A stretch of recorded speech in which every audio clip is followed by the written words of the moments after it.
在2024年8月20日，台湾军队在屏东九鹏基地举行了年度重要的海空精准飞弹射击操演，公开展示了多款先进导弹系统的实弹发射。这次演习旨在通过实战条件下的测试，验证和提升台湾防空系统的战力，尤其是在面对日益加剧的军事威胁时。此次演习中，台湾军方发射了包括美国提供的爱国者2型防空导弹和台湾自研的天宫3型防空导弹在内的多种导弹。这些导弹分别针对模拟目标进行精准打击，显示了其在应对各类空中威胁时的高效性。爱国者2型导弹因其在全球范围内被广泛使用和验证的可靠性，被选为此次演习中的重要测试对象。与此同时，天宫3型导弹则展示了台湾在自主防御技术上的进展，尤其是其拦截弹道导弹的能力。演习当天，导弹发射顺利进行，所有目标均被成功击中，进一步验证了导弹系统的精准性和可靠性。台湾军方表示，这次演习不仅仅是对武器系统的测试，更是对士兵操作能力和整体作战响应速度的一次考验。更令人期待的是，台湾军方在公布军品清单时，不慎透露了天宫4导弹发射箱的尺寸，较天宫3长出2米多，预示着其威力的增强。据媒体披露，天宫4的射高超过70公里，射程在300公里以上，装备了先进的主动相控阵雷达，采用复合控制技术与自控发动机，并具备可变轨道拦截能力，能在高空稀薄空气中灵活机动，标志着台湾拥有了首款以反弹道导弹为主要任务的导弹系统。关于天宫4如何拦截弹道导弹，其核心在于其高精度雷达与先进制导系统，能在导弹飞行过程中进行精确追踪与拦截。至于量产时间，天宫4已在2023年完成初期作战测试，成功拦截模拟弹道导弹，目前正进入小批量试生产阶段，预示着距离全面量产已不远。在台湾的防御布局中，鉴于空军机场暂时易遭破坏，即便是受中央山脉保护的花莲加山与台东制航基地，也难以确保绝对安全。因此，陆上防空单位承担起了争夺制空权的重要任务，中高空防空导弹成为关键。目前，台湾的中高空防空体系包括中山科学研究院的天宫2、天宫3，以及引进的美国爱国者2改良型、爱国者3。未来还将加入爱国者3 MSE 增程型和天宫4，其中爱国者3 MSE 增程型和天宫4以其较高的射高，将成为反弹道导弹的主力。具体到天宫4的性能，它实质上是天宫3的增程升级版，不仅射程更远，还融入了更多先进技术，进一步提升了台湾的防空能力。2014年底，中山科学研究院启动了名为强攻计划的项目，专注于研发2款增程型天宫导弹，其中一型专为反弹道导弹设计，拦截高度超越70公里，性能上超越了美制爱国者导弹，能在更高空域拦截来袭导弹，即我们所说的天宫4。另一型强攻2则包含2个衍生版本，一是天宫4的进一步增程版，旨在将拦截高度提升至100公里，达到美国萨德系统的水平；二是转型为对地弹道导弹，射程预计可达1000公里。鉴于天宫4源于天宫3的技术基础，了解天宫3对于认识天宫4至关重要。天宫3这款我们已多次探讨的导弹，主要任务是拦截战机和巡航导弹，同时具备拦截近程弹道导弹的能力。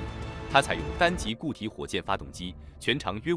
5.6米，直径420毫米，结合复合制导系统，最大飞行速度可达7马赫，最大射高介于40至50公里之间。单枚导弹对目标的拦截成功率约为70%。从天宫3的体型与定位来看，它与爱国者2导弹相当。台湾自1996年起购入了3套爱国者2系统，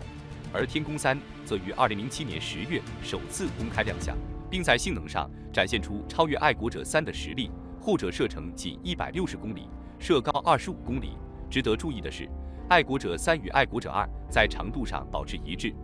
而天宫4则在天宫3的基础上显著增加了弹长和弹径，并调整了弹体结构。天宫3采用单级火箭设计，天宫4则在此基础上增加了一级助推器，同时优化了弹体，采用玻璃纤维强化塑胶材料，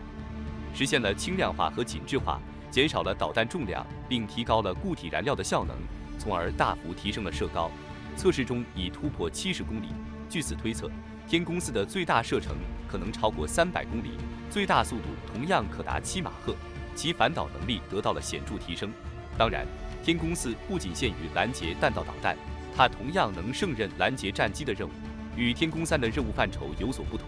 除了性能上的显著增强，天宫4的可变轨道拦截能力尤为突出，这是拦截弹道导弹时的关键特性。超音速弹道导弹在垂直发射后，虽在大气层内多沿抛物线轨迹飞行，但重返大气层时会进行变轨机动。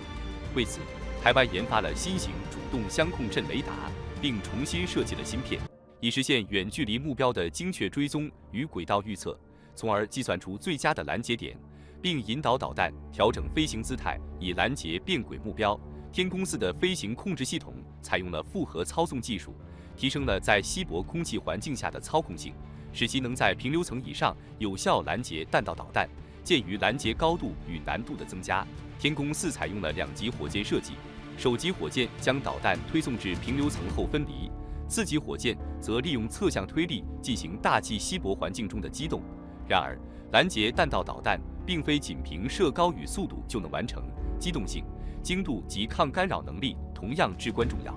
还需依赖长程预警雷达与空军导弹预警中心系统的支持。天宫3型导弹已展现出卓越性能，